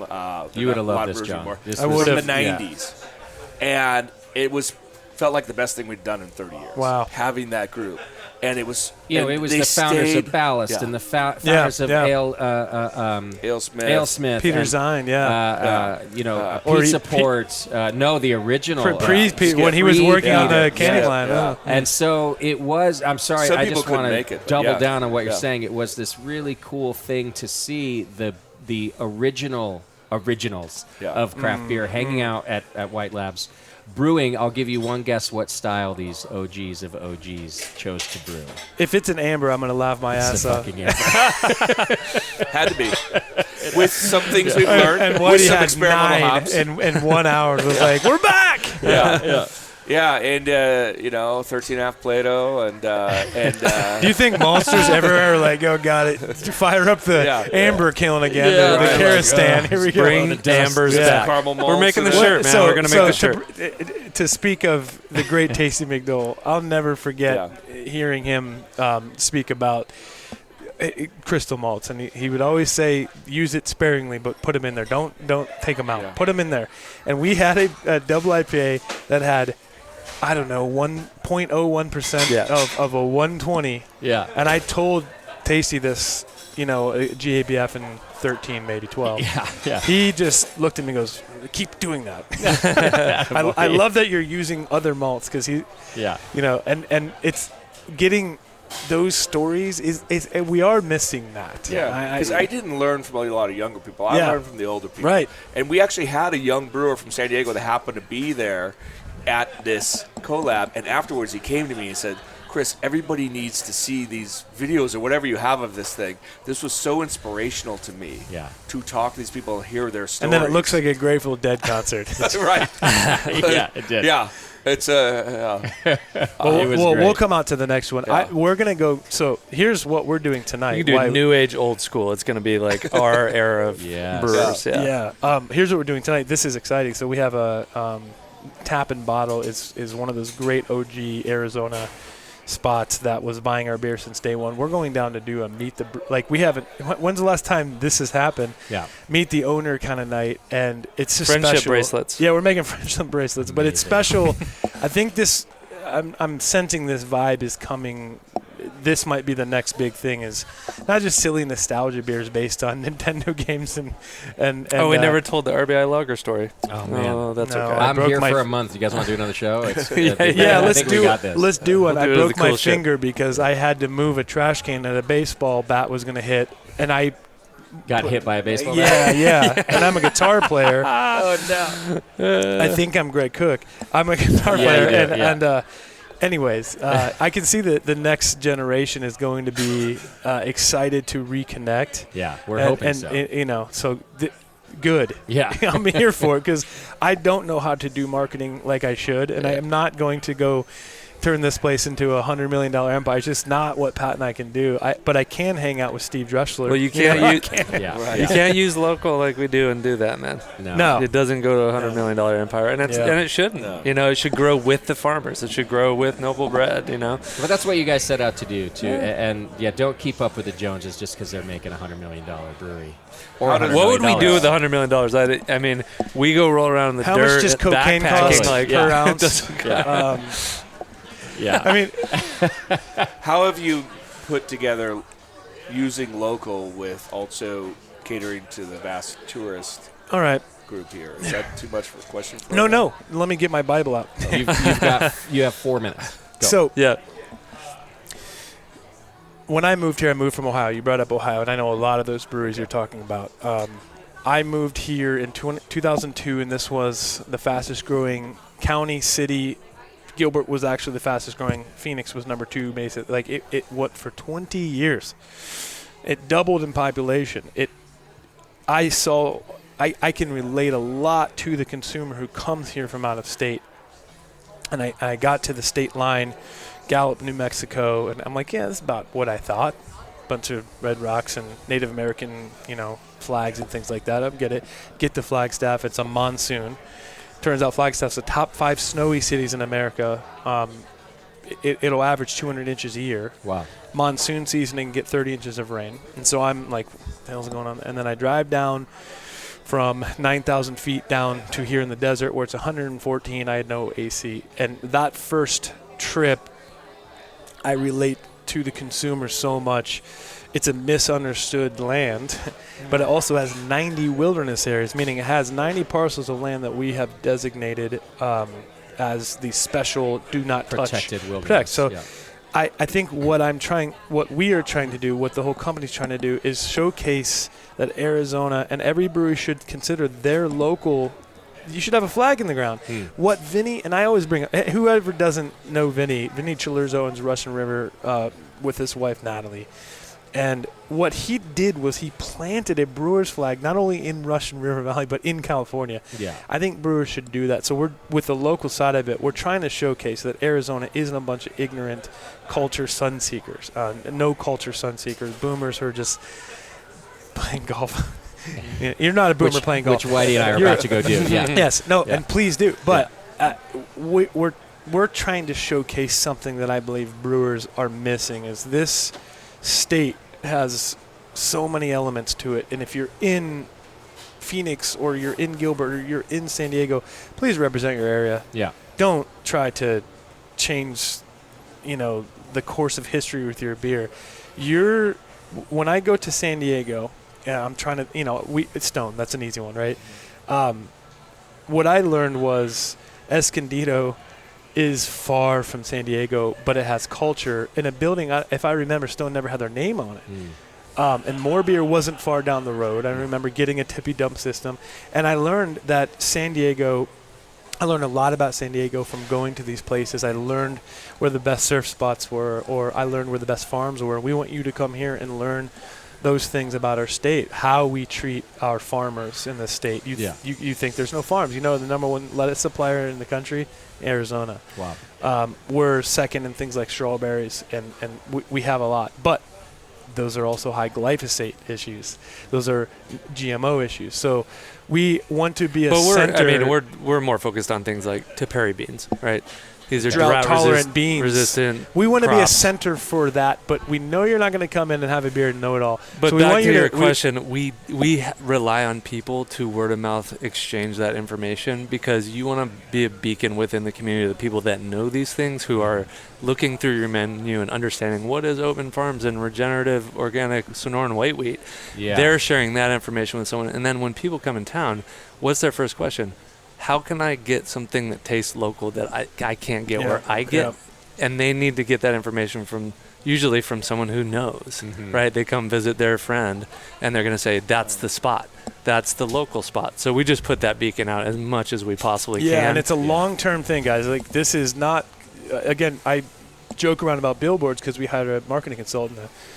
You'll never guess what he said. Your average consumer is a 35-year-old white male. You should get billboards. Oh, cool. Thanks here's a check. Yeah. And so if we were to get a billboard, they drink it's dry, and it would be the wrong consumer, and they wouldn't. So we want a long-term journey. It's not going to pay well. You're not going to be and lucrative. You got to put the easy to hit ones, the RBI lager, right? You're hitting a can of beer, and it's about spring training, right? And a finger. That's going to do much better than regenerative desert wheat. Sure. Which has so much depth to it. But right? regenerative desert wheat, the long tail of customers is what you're looking for. Right. So get them in the door with RBI, that's fine. But you want the long tail of customers, and that's what you guys are doing. Because when people, I love that you're saying word of mouth. Because when people, even like, let's say I'm your ambassador out there, and my friend comes down. We hope you are. And I'm going to go, oh yeah. We're paying you for that. And I'm going to go, yeah, go to Arizona Wilderness. And they're like, oh, the brewery, that's a brewery. And then I get to go, oh, no. You need to know about their local food. Right. It's the best salad I ever had, and here's why. And that's a long tail that you guys are looking for. And that's an industry-wide thing, though, I think, as well. That is a symptom of some of our issues is people go, yeah, breweries don't have good food. They're like, yeah. It's all fried food. Yep. I about flip a table. I'm more dedicated to our food than our beer anymore because I get that topic drives me insane. Yeah. That if you go to a brewery and you think that they can get away with bad food, they're going to make bad beer at one point if they don't already. You can't have the both. You can have both. It doesn't have to be James Beard winning kind. Like, that's silly to think about. But it shouldn't come out of a frozen box. Right. Yeah. Or a fryer. Yeah. Well, I have a really great beer next to a frozen box. Yeah. We don't have, in San Diego we don't have one, but I'm sure you could do good food in a fryer, but like. Why? How? You have to take great chicken. You got to put breading on it to get in a fryer. Like, I mean, I love fried chicken, but like that's I don't know. Just many examples of that a fryer just sort of why. Well, this leads into the great food episode of 2026. I can't wait. A food distributor will give you it pre-breaded. So there we go. And they'll pre-cook it. It's crazy. Oh, yeah. Right. Well, Chris is back next week, so we might just have to do another one. I can't wait for Chris to be at a cool ship. Are you coming to that? We'll see. We've heard rumors, but I'll drive you. Yeah. And the scene we're going to be at is 2 15-barrel squares, 7-barrel squares are going to drive out work. We rack it out. In the background is this massive lake where our water supply is. And it'll be, 65 daytime temps. It'll be 44, 45. Perfect for that cool ship temp. Yeah. But why I want you there is I want you telling us what the enteric bacteria are doing. Because all of these things, this minutia, this foreplay for the Belgian-style brew, it's also lost. And we release a cool ship annually, and no one asks a question. Right. I'm like, well, gosh, those enteric bacteria have to be leading the way for these other yeasts. And then Brett's going, hold on. Yeah. And then Pedio's going, I'm going to wait till the end. Like, those things, I'd love to hear while it's happening, why yeast is even in a mountain range. Yes. That's crazy to me. It's not. We're not near a city yet. We're not near a bakery like we used to think. Or what was Jean Van Wall, the cherry orchard across, which is, we're like, there's tires stacked up over there. Right, so that's if you can make it. Yeah. I would love to talk about a cool ship at a cool ship. We have been talking about it for years. Yeah. So I'm as close to being able to go as possible. So we'll see. And if there's any concerns, I'll take care of her. If it's your wife, we'll put the queen. We'll put the queen cot out, or send her to the spa. Oh, you mean up there? We'll glamp her. Okay, we can set up a glamping. Yeah. Then my wife might be there too. That would be wild. Yeah. But yeah. Anyways, you're invited. If not, We're stuck with this guy. So. That's right. I'll take video and just send me a list of answers and I'll read them off. Like I know what I'm Talk doing. about the community of organisms going on. There we go. Yeah. Symbiotic. Yeah. All right. Well, this is part 1 of my live show at Arizona Wilderness Brewing Company. I'm at the Brew Pub in Gilbert, and part 2 coming up here. We're going to talk to their brewers more about Pale 48. We'll have Chris White staying with us for that, so we can talk more about yeast and how this beer came to be. And I think they'll probably taste me through some of your other beers too, which I'm excited about. In my opinion, the best beer in the greater Phoenix area. I'll let you know if I still feel that way at the end of my month stay here. I'm an honest guy. Try some breweries. I'm going to go out and try some. I've tried a couple. I think everyone wins there. Like, we need all the Arizona breweries doing well. Yeah. That's how this works. I scheduled a show today with Wren House. Good. I've heard absolutely. really good things about them, and I've never had their beer. So I'm going to Their go check commitment that to excellence is why they're ranked so high. out. Cool. All right. I mean, I think they're probably some people's favorite, and Yeah. that's okay. Yeah. Of course. We're Yeah. okay with that. Yeah. All right, so more to come from Arizona on the Brewing Network here, and more to come on this episode. So hang in there. We'll be back after this. I think you're on mute. Workday's starting to sound the same. I think you're on mute. Find something that sounds better for your career on LinkedIn. With LinkedIn Job Collections, you can browse curated collections by relevant industries and benefits, like flex PTO or hybrid workplaces, so you can find the right job for you. Get started at linkedin.com/jobs. Finding where you fit. LinkedIn knows how. Take your plans out of the group chat and get long weekend ready in new Abercrombie. From day to night, pack new outfits for every part of your itinerary. Grabbing brunch? Throw on the A&F Mila dress. Then head to your dinner reservation in their new bubble hem mini dress. And yes, permission to overpack for pics with the girls. Abercrombie's best-selling Scarlet Squirt deserves a post in your feed. Your plans are worth it. Shop Abercrombie's new long weekend collection online or in store. Welcome back to the show. We're still live from Arizona Wilderness Brewing Company in Gilbert, Arizona. My co-host Chris White is still hanging out with me here. Glad you made it, Chris. Thanks. Great to be here. Good conversation with John and Pat about all things Arizona Wilderness and about this collaboration brew, Pale 48, which I've got another pint in front of me now. It's just that good. It's probably my 3rd pint in 2 days. I had it off the tanks yesterday and my 2nd today. Good beer. And we've got 2 of the brewers with us from Arizona Wilderness who helped put this beer together. We've got Sam Caton. Do I have that right, Sam? And Rin. Oh, I messed it up already. You got it. I believe in you. Take a stab at it. No, it's gone from my head. Bryn Bright. Burheight. You're close. Burheight. It's the H. It's okay. I'm Everybody sorry, ever Rin. has done that. You know what it is? I just look at the spelling and I'm like, man, I can barely read. Oh, yeah. That's an insane last name. And everyone's like, where does that come from? I'm like, dude, who knows? You don't even know. I got nothing. But Rin, you've been a brewer here for, like 5 years now? Yeah. Okay. Yes. So almost half the time that they've been here, really. It's a 13-year-old brewery, so Yep. all right, you've been here a while. Yep. So you both had a hand in making Pale 48, which, by the way, just thank you. It's like an homage to my favorite pale ale ever, and it's fantastic. You guys killed it. Yeah. Thank you. Glad you like it. Yeah, it's really well done. Of course, Chris here sent the yeast for this one, which is different yeast for you guys, so I wanted to talk about that. But first, I wonder if you guys could just give me your overall impression of the beer. Were you told about like it sort of being this homage to Pale 31 before making it? I personally didn't even know what Pale 31 was before we brewed this one. I love this. I love yeah. So you're like, yeah, whatever. It was all new to me. Okay, I yeah. love the way the beer turned out, though. Yeah. You don't usually use the 007. We usually use US 05 for our West Coast. So Okay. It's really cool to get like a new expressive, kind of like more ester forward yeast for this beer. So Yeah. And I was surprised. I was talking to Brad yesterday that he did choose an English yeast. I thought, like I told you, Chris, that he would have gone Cal Ale just to keep it clean and let the hops shine. But I think Brad kind of said the opposite. Like he wanted the esters of the yeast to help the hops. yeah. Which I think it did. Yeah, definitely. Absolutely. I think like in terms of yeast selection, I'm kind of the yeast nerd in the brewery. Nice. Yeah, I think something that I think when I first started working at Wilderness, we were kind of looking. I think the focus more was on, okay, what's the easiest thing we can do is like using the same yeast all the time.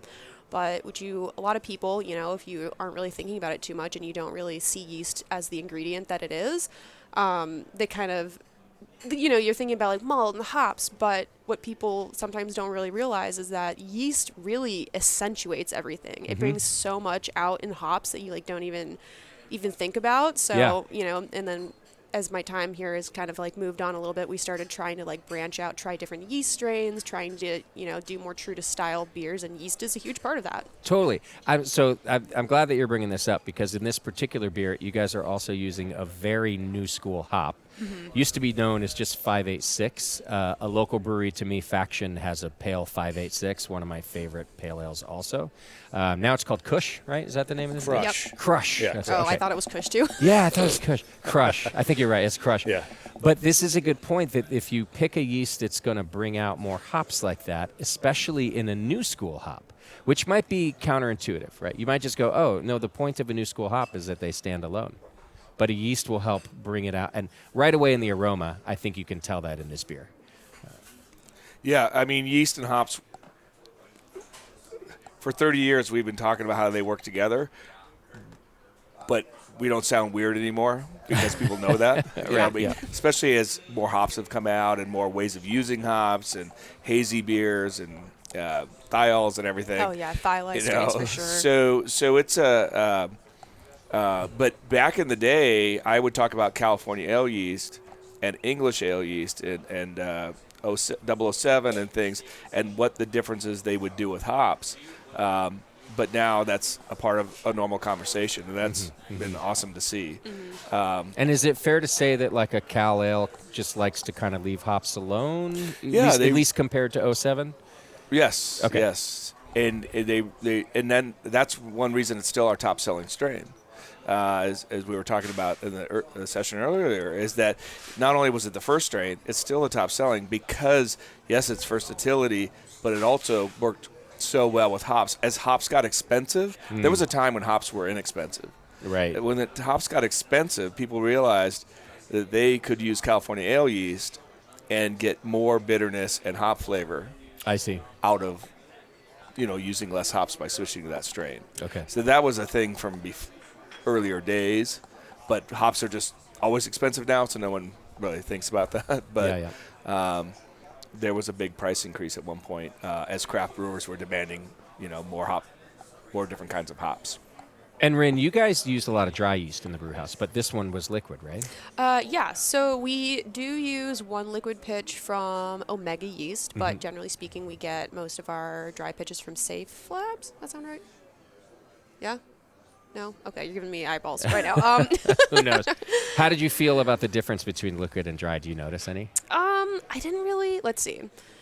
Yeah, since we work with a lot of dry yeast, we actually, I think if we're talking about like what we use the most of, it's usually like reharvested yeast. Okay, so I guess that's something that we kind of look for in like strains that we want to like utilize in the brew house. Sure. Which I assume you'll do with this one as well. Yeah. So we already used this in 2 other beers. Nice. It just kind of worked really well for us. We're like, well, let's just throw in a couple other things and see how it goes. And one of those was our award-winning West Clear, which I don't think we have that on right now. Yeah, West Clear.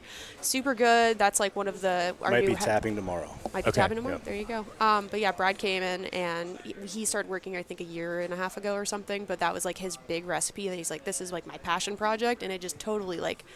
absolute hit of a beer. But yeah, so we tried to use that yeast in our recent batch of West Clear that we used. And yeah, sorry, I totally strayed away from what the original question was. No, that's okay. I was just curious, and there's probably not an answer with just like one beer and one pitch, but I just am always curious about the difference between dry and liquid nowadays. It's probably almost a non-issue for most brewers. Yeah, right? I guess at this point it's like not something we really think about. Like we have our processes down pretty well, and I didn't really notice anything in terms of like efficiency. Maybe it kicked off a little bit earlier since it was liquid, and it's kind of like an easier like pick back up, I guess, from liquid pitch to a dry pitch. It can be a good safety net, too, to have some like breaks of dry yeast around, because schedule's an issue, Yeah, I mean, schedule's changing all the time and stuff, so. Oh, that yeah, makes sense. Especially when you're talking about, like, equipment. Like, I don't know if John and Pat talked about this at all. This is something I love to talk about. We're very, like, very recycle-forward brewing company. So all of the tanks that we have, all of our brewing equipment, it's all been used before. Okay. So specifically our brew house, our mash on it. You went back there, right? Oh, yeah. Oh, yeah. That thing was like an old dairy tank. Yep. Or an orange juice pasteurizer or something like that. Yeah. So, yeah, we don't necessarily have access to all of the high-end equipment that people in bigger breweries have to, like, measure a lot of, like, smaller things like that. Okay. So for us, it's just like, okay, like, does it work with the vibe? That's like, because we can't Sure. quantify a lot of that stuff. Like, I would love to do that, but like, you know, we sell count, we do what we can, but you know, just in terms of like, how did the beer turn out? We really have to kind of take it by that, if that makes sense. It does, and that's why you're saying like kind of stick to the process. Like Yeah. you guys just need to stick to the process. Yeah, and when things kind of hit the fan, right, that's when it's nice to have like dry pitches. So, Okay. you know, like, maybe something like didn't go out the way. Like even today, we were supposed to brew 2 batches today. Our boiler took a dump, and now just today. and I had a really short day. So. Now, I do want to say, in fairness to you guys in Arizona Wilderness, because on the first segment, we made a lot of fun about how, I'll just say it, how shitty your equipment is. Oh, yeah. I do just want to say AZ Wilderness is actually in the process of building a new brewery, which is part of why we're probably making so much fun of this brewery, because we can now. Yeah. You're not going to have to live with it for although a bunch of it you're moving over, right? Maybe not the orange juice pasteurizer. No, absolutely not. That can stay here. But anyhow, I just want folks at home to know that we're not just describing an entire like archaic piece of shit over here. And AZ Wilderness is getting a new place to brew beer here very soon. I think the restaurant opens in a couple weeks, and then you're hoping for probably the brew house by summer, right? That's what I've heard. Hopefully. All right. Hopefully. You know how these things go. Just Totally. hopefully we were talking about this like 2 years ago. I Like, know. Maybe by next year. Oh, maybe by next year. Okay. I was here a maybe in year ago, couple- and it was supposed to be a couple months, and Yep. then yeah. Things just happen the way they do. Yeah, I mean, I love the Gilbert Brew Pub. I think it's a really special place. But It I'm, is. I'm super stoked to have equipment that's it's Yeah. meant to be brewed on. So- Absolutely. You know, I would just say, though, equipment, I don't think it's that big a deal. It's As long as it works, of course. Yeah. Now, I'm saying that to be a little dramatic. Like, we always highlight the cold side, and if we're doing collaboration brews with other people, I always say not just mash in time, but I say pitch time. We could talk about it a lot. But anyway, and we were talking about Vinny Trulurzo earlier in the earlier segment. Everybody knows Russian River. But when I first went to Blind Pig, the first brewery we were working with in the 90s, he would drive down and pick up yeast, meet him in a parking lot. Funny stories about that. When I first went there, he had plastic fermenters. Mm-hmm. Did his beer suck? It's never sucked. Right. Right? So it yeah. comes back to people. It was harder for him to use plastic fermenters, but that was a 1990s thing in my head of like, it's not equipment, it's people. Sure. The equipment makes people work faster and more efficient, and all that's great, but that doesn't mean the beer's going to suck if the equipment sucks. Yeah. I remember we had a guest out here. It was probably a year and a half ago, and she came back here and she goes, "I can't believe good beer comes out of this place." Right. Yeah. Like, I'm not sure how it does, but Yeah, no, and you were like, we do it. fair point, but thank you. Yes. Yeah. Absolutely. Well, good beer does come out of it. Like I said, I think you guys nailed this one. It came out great. Can we know a little bit about the malt bill, and then we'll talk about the hops, which I've got a glass of the hops sitting in front of me, but we know it's all local malt, but so is it just all two-row, or is there anything else in there? We have some Sinagua Verde malt, which is akin to like a C20. Okay. That's from our friends up in the Sinagua Verde Valley, and some biscuit malt. All right. So okay. Is kind the of a little biscuit bit. also from Sinagua? Do you remember? I think it was, yeah. It was? Okay. Yeah, so all Arizona grown malt. Nice. So pale malt, a little bit of crystal, and some biscuit, basically. Okay. A little bit of old school flair. I'm surprised because it's so dry. But maybe that's where that dope, like, malty backbone's coming from. Like, the mouthfeel is perfect. Mouthfeel is what I liked about Pale 31. And I think that's like playing into like the yeast, like that is really what we were like, a nice like crisp, like, you know, that really, it's like it goes back into like the hops and the malts and the yeast all just like jiving together like this. I don't know, this beer's so, I remember drinking it the other day and I was like, holy crap, that turned out really fucking good. Yes. Sorry, I hope I can swear on this. You totally can. And it's crushable in that way. Like, it's just, because it's dry, it can have all that body but still feel like a good drinkable beer. Definitely. So let's talk hops then. I know, like I said, 586 or Crush. Crush. Is in it. Any other hops, though? In the dry hop, there was El Dorado and Mosaic. Okay, nice. We have hot side Simcoe and Mosaic. Oh, Simcoe and Mosaic. Cryo also. Oh, right. And then also, that was the bittering hop, and I think Crush and Mosaic for the Whirlpool edition. Okay. It's Crush in this glass, right? Yeah, it's Crush. Oh, my gosh. I could drink just the glass. Did you try these yet? Yeah, we've Chris been White? using them. You haven't used them at your brewery, too? Yeah. Yeah. It's a great hop. I mean, it's just like the Yeah. new darling of It just the has beer so world, much right? going on in it, right? It's very complex. It's a little bit of spice, definitely some like melon. It has, it's a mix of everything you like about Simcoe and Mosaic. Definitely. I feel like. this is definitely like, you know how like Citra and Mosaic have been like, oh my God, like Yep. everybody's like crapping their pants over these hops. Like, Of I really course. do feel like that we're going to see a lot more of this in the industry soon. And Yeah. even now when I go to a new brewery, or not a new brewery, but go in and like check out my favorite brewery, it's like, have they done anything with Crush yet? And when they do, I'm like, I gotta try it. Yeah, and I was talking to your brewer, Brad, your head of operations, too. And I was asking if he got to select this, because you guys do some hop selection, too. And he said, no, nobody really gets to select it right now. There's so few of it. There's just not enough fields of it yet. But I think you're right, Rin, that it's going to blow up. Like, people are just going to grow more and more of this hop. You've used it in other beers also? Yeah, we do. We used to do the Dirty Hop Water series, which I feel like if you're a fan of Wilderness, you're familiar with that. We kind of rebranded that kind of idea, which I say, but we have a Dirty Hop Water on right now. Tell folks at home what it is. What's the Yeah. Dirty Hop Water series? Oh, the Dirty Hop Water series. So it's basically this like line of that we've been doing here forever. Basically hazy IPA, single, double, whatever. But we tried to basically use that Dirty Hop Water series as a way to like accentuate different hops. So Okay. new, like if we're working with, I think one of the places we work with right now is CLS Hop Farms. You know, if somebody has a new and interesting hop, like we want it, we want to try it, and we're gonna throw it in a Dirty Hop Water and just like bam, we Got want it it. to like really be accentuated in this like hazy IPA. Okay, so like a single hop type showcase, basically. Yeah, and then not that it's only going to be a single hop, but we want it to be like the star of the show. one So that we'll stands back out. it up with like stuff that, you know, we try some stuff and, oh, this would really like lend to this hop. Okay. But generally speaking, yeah. There is El Dorado in this beer as well. Oh, Like a little revision there. that's a nice one, too. Yeah. Great. Oh, yeah, and that's from CLS. Yeah. Yep. And we selected that this year, so. Okay. Did you guys get to go to selection? Sam did. Sam, yeah. You went the year before, and just Brad and I this year. Okay. And nice. they had a lot of 586 Crush beers on, like experimental beers, and they were all great. And Okay. that was probably one of my first experiences with the hop, actually, and I loved it, man. It's super expressive hop. It's got a lot going for it, really complex. So yeah. Like I Question- said, it's kind of this mix of like you said, Mosaic, Simcoe, everything people like. It's got a lot of everything. It's got like stone fruit, citrus.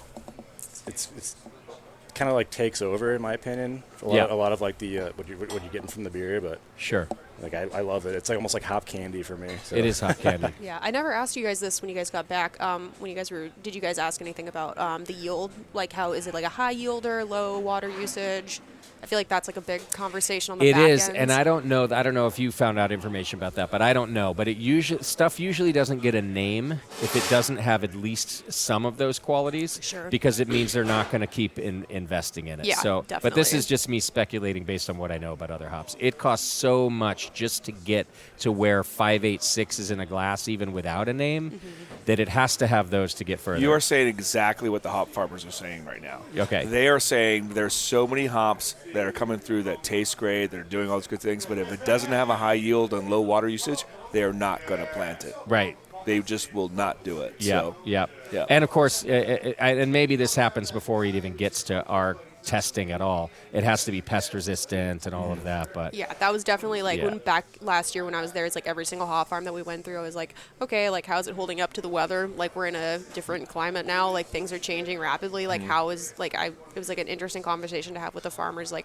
how are you guys planning ahead if you even can Yeah. for like crazy weather? And it's like these kind of things that we're talking about, like drought resistant, you It know, blows my high mind. yielders. I've had to stop asking hop growers those questions because I can't get my head around it.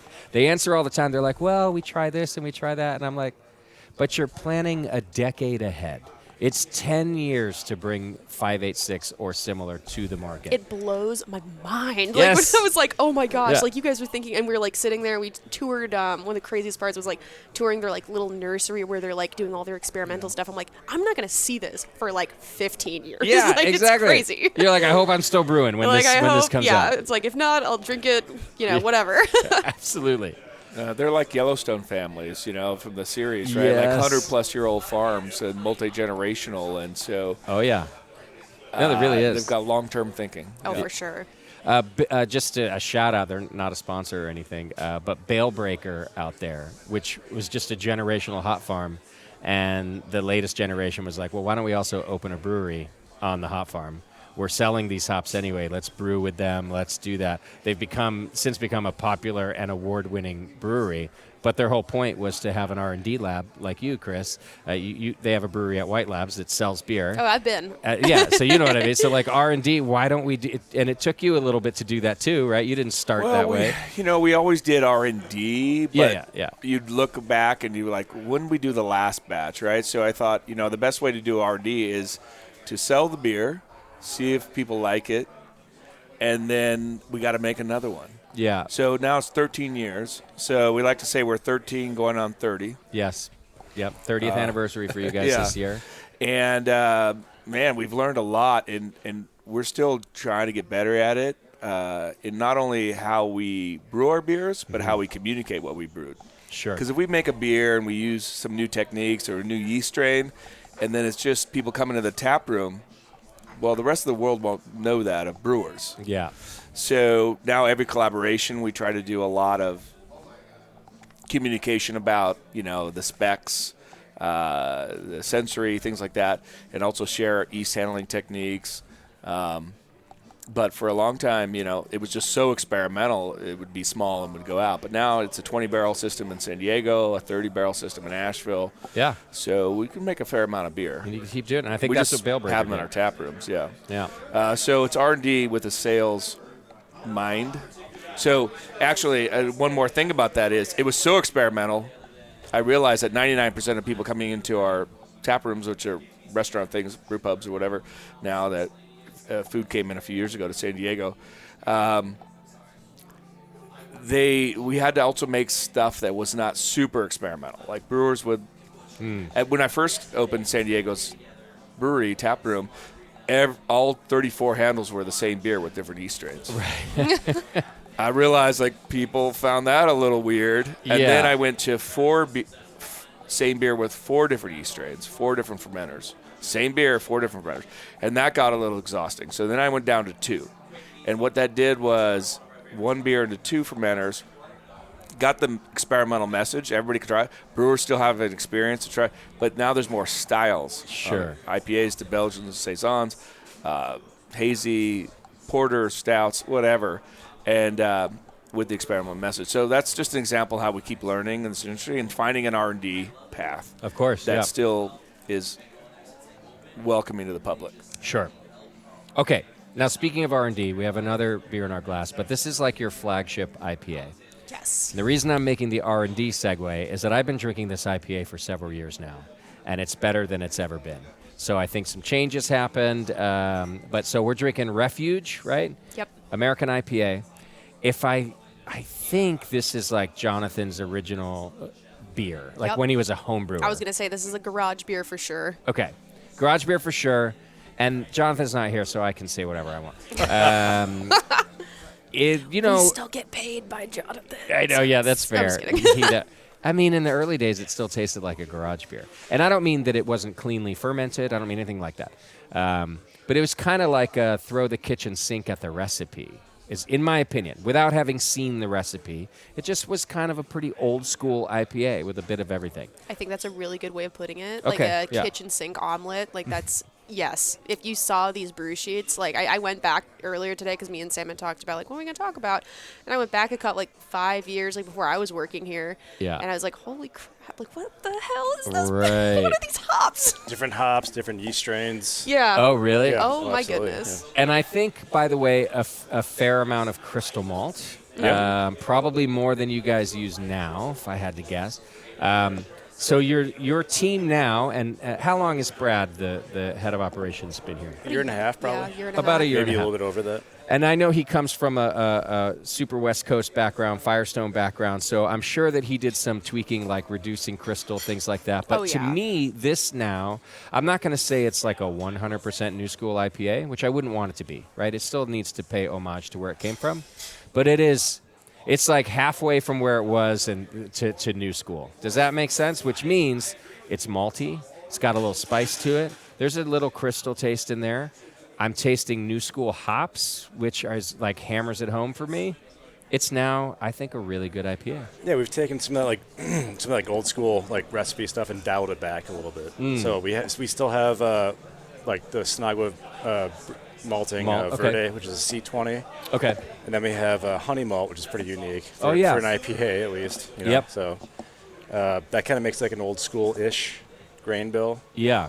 With some sort of new old school-ish hops. We still have like CTZ, Chinook, Great. Cascade, Simcoe. Okay.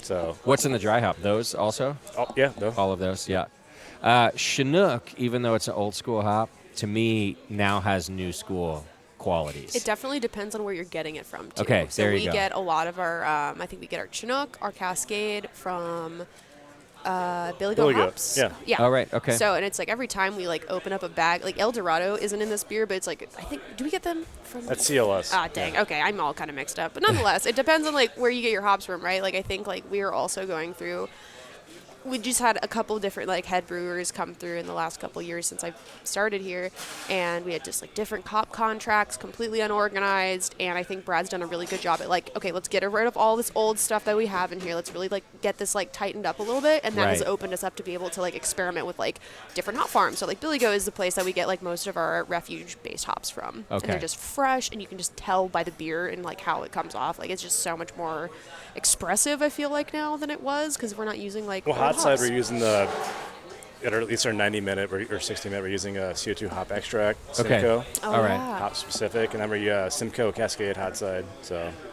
I mean, it's great like bridge like between like piney and citrusy in old school and new school. So that's what I like about it too, like piney, earthy, and citrusy. Whereas new school would be just citrusy and a little bit of something else, like juicy, right? like yeah, that. right. Yeah. But Chinook can still, earthy, piney. You still want some of that. This to me, this has now become like I will recommend this beer. And sorry, Jonathan, I'm not saying I would never recommend it before, but it just was to me an old school IPA, and you guys brought it into the new world. You know, recipes should gradually change over time. Of course, inch by inch. So that's a good point. And what kind of yeast is in this? Is this an English yeast? Or? That's 001 or USO5 or it's USO5. Yeah. So basically a Cal Ale yeast. Yeah, I've Keep got, it clean. a whole like Roman Empire behind this beer. Not the same, but you know what I mean. A similar strain. We were talking about the word you're, same You're earlier. right. You're right. Not the same. Yeah, fair point. And it's true, genetically and everything, but clean how it's and farmed. But clean and simple for this beer. Yeah. Mm-hmm.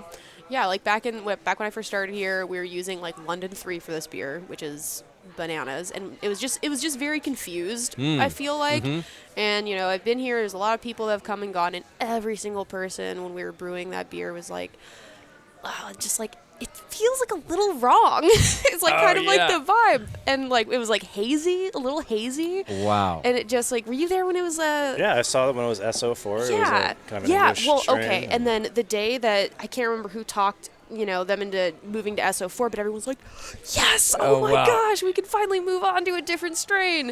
And then from there, we were just like, why are we just not using like USO5 for this? This beer should be a California ale or clean, fermented, crisp. Like nobody, like we don't need any. I don't know. It's like let's just really tighten this recipe up and like make this beer as like.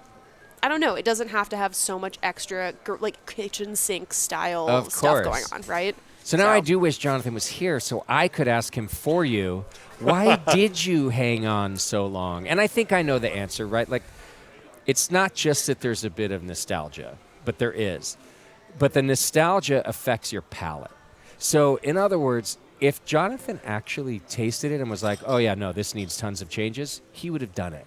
But his nostalgic palate didn't even register that. Like, he was like, no, no, it's okay. I like it like this. Exactly. I'm speaking for him, just listeners, that just so you know. totally but makes if he was sense. here, I think he'd be like, yeah, I just probably didn't know, because in my brain, this was the beer that started it all, you know? And that can have like a lasting impression on every part of you, including your palate. Meanwhile, the rest of you are like, cool, we'll just keep our mouth shut. Yeah, we were kind of like every Until like somebody. yeah, every head brewer that came in, we were just like, you should talk about using different yeast for this beer. Oh my God, yeah. It's like every yeah. single person, we were just like, you should mention using a different yeast. strain." Yeah, right. Well, I think something you're saying is really important, that things should change. Some of the worst breweries I've visited over the years say, I've never changed a thing. Oh boy, yeah.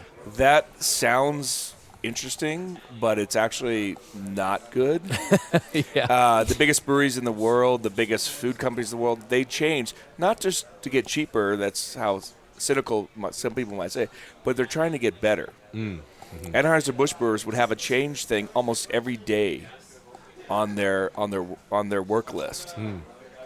And back in the day, that was to get better, Okay, yeah. not just to get cheaper. Yeah. And so Make a tweak, make it better. make a tweak, listen to what people are saying, and I've the breweries I have worked with, like Ballast Point, very close with them from the beginning. We started our companies together, and we're still friends, and they're great people. And they would take a beer that was an IPA back in the day that was like 55 IBUs, and they're like, I think we need to take this to 70, you know, for example. And people would go, oh, you can't change it. Yes, you have to. Otherwise, it's not going to evolve, and it's Yeah. not going to get better. Yeah. So It's a good point. it doesn't happen overnight, right? You do a little bit, like the Anheuser-Busch thing. You do a little bit one day. You do a little bit the next day. And months later, years later, it's better. Yes. And that's just ties into what you're talking about. You now coming here and saying it tastes better. It does taste better. I've been drinking it for not as long as Rin's been tasting it, I don't think, but close. I think I've been drinking it for 4 years or so, pretty darn close, and it's better than it's ever been. So it is a sign of a good company. You're right. Just keep evolving. And I think that's something that I feel like the industry has been like leaning into a lot more, is like change, like positive change. Like let's not, and like, you know, you can say a lot for like keeping to like old styles and like staying like true to the old ways. Like when you talk, I feel like that comes up a lot when you talk about like lager and like you know, there's like more traditional styles from like Germany and stuff. Yeah. But it's like in terms of like what we're doing over here with like IPAs, it's like there's no reason that we shouldn't be like looking at these beers and going like, it's good. But, you know, Yeah, like yeah. that's like part of like the creative passion, like why I've always like, I love brewing. It's like you just keep like, this is really good. This is like a work of art. But even like you can never look at yourself and be like, I did something perfect. It's like there's always something Of to course. change. And when you talk to like the customers, and who are the most important part of this, like Yeah. arguably, like what do the customers think, right? Like what do the customers want to see? Like, I don't know. It's true, because that means you're learning every day. I feel like I'm learning every day. I'm always trying to learn. And if you're not changing, then what are you learning? Yeah, it's like you're stagnant at that point, right? And some people would say, I've never changed anything. There's another problem with that statement is, well, your ingredients are changing. Well, this is an agricultural product. Sure. Water, hops, malt, yeast. There's constant environmental changes. So if you're not changing, your beer is actually Yeah, it's changing. like your Yeah. beer's In a bad changing way. whether you want it Without to or your not. control. Yeah. Yes.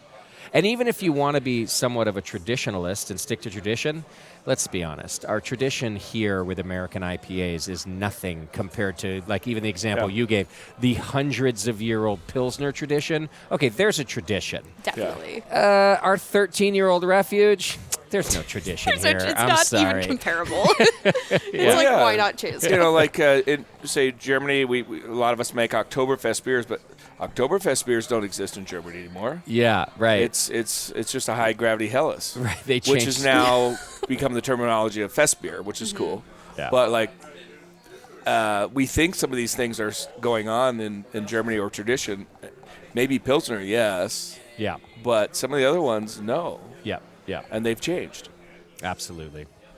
Well, the beer is tasting great. Thank you for Pale 48, and thanks for spending time with us. We've taken up this tap room for several hours now, between me setting up. They and could then be selling a lot to of beer on I this know. table. I know, it's true. It's a high value table. Yeah, exactly. Turn this table. That's right. And we're taking up 3 of them, to be honest with you. My elbow. Just a seat right there. We have one elbow table in this whole, so thank you two for being on the show, Rin and Sam. I appreciate you. I appreciate the beer. It's been a really fun experience for me to be involved and then to get to taste the product here. So, and now I get to just go watch baseball for a couple weeks. Are you guys going on the brew day with us next week? I'll be there. You're going to be there. Okay. Out in the middle of the desert. Oh, yes. I will be shit. here, too. Yeah. We're very excited. We do things a little specifically, so bring a cowboy hat and bring some cigars. I'm glad you're into that. telling me this because I haven't got zero information so far. There's your information. Cigars, cowboy hat. Got it. We really like loggers. Okay. All right. I can handle these Do you have your things. cowboy hat in your motorhome? I do. I've got a couple. That's There you go. perfect. Yeah. My motorhome's my home, so everything I own I is- was with That's him one time amazing. when he bought one in Texas. That's So, true. Yeah, had I it have fitted. custom-made That's cowboy amazing. hat. This is that completely off topic. I went to the gay rodeo this last weekend. Nice. It was amazing. It was so Here fun. in Phoenix? Yeah, or- there's one. It's out in Levine. It's amazing. If you guys Okay. have the chance to go to the gay rodeo, Yeah. highly recommend. But I was like there. I was like drunk. I was so drunk. I was like, this is so fun. I was like, you know what? I need a cowboy hat. Yeah. And I bought one, and I forgot that I already owned one. So now I have two. Okay. So if you forget yours, I got Never you. had too might. many cowboy hats. Yeah. I'm leaving my RV behind and moving to the Volkswagen, so there's a good chance I'll forget mine. So this is great Yep. to know. I'll Yeah. bring both. I don't want to stand out like a sore non-cowboy hat guy. All right, perfect. It's going to be a good time. We will bring you a podcast from this brew out in the desert, and you'll learn all about it, plus some video footage. So stay tuned to the Brewing Network for more from my Arizona trip, literally going out into the Arizona wilderness with the Arizona Wilderness Brewing Company. So I'm excited about that. Feels like years in the making. All right, hey, thanks to our sponsors. I want to thank More Beer for bringing you this show and every single show we do every year for 20 years now, Chris. It's your 30th. It's Wow. we're 10 years apart. It's my Yes. 20. We Right. did a big 10-20 celebration at your place. Yes. Years ago. So for 20 years, More Beer has been bringing you the show, and we thank them. We've got other sponsors, too, that you should thank. 21st Amendment Brewing Company. Go to 21st-amendment.com and thank them for their support. Beersmith Brewing Software. Go to beersmith.com. And, of course, Blickman Engineering. Wonderful people bringing this show to you. All right, that's it for our show today, live from Arizona Wilderness. We'll see you next time. Take care of yourselves and your beer.